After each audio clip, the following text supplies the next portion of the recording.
know, shopping in person, wanting to see a product, try it out maybe, ask a human being for advice is becoming harder to do in the digital age. And when you think about camera stores in particular, those are starting to feel like relics of the past.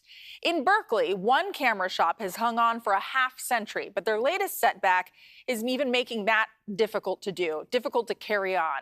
The Looking Glass camera store was targeted in a devastating theft. Our Kelsi Thorud spoke with the store's owner about her initial outrage at that has since turned to gratitude after the people around her stepped up in a big way.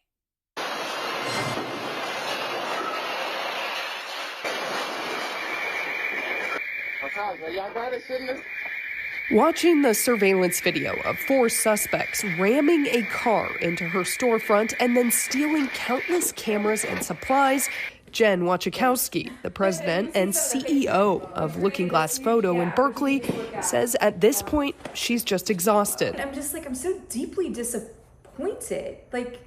There is so much in the world to be really angry about, to use our capabilities to fight against, and this little camera store is not one of those things.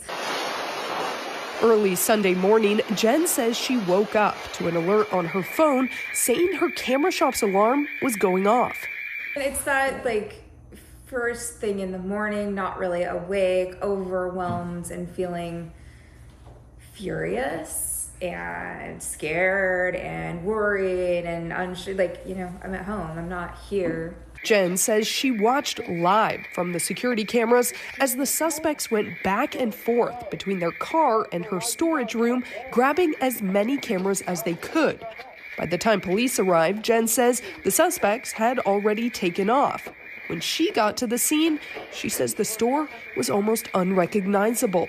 Just imagine the impact of a bomb suddenly sending everything flying, making our conference room door explode. There's still glass dust, actually. I'm looking at it. Jen says the whole store was covered in glass. The suspects destroyed the front entrance to the shop and smashed almost everything in sight. Jen says the break-in is extra frustrating because they've done so much to try and keep this from happening. They installed bollards on the sidewalk. They had a roll-down security gate inside.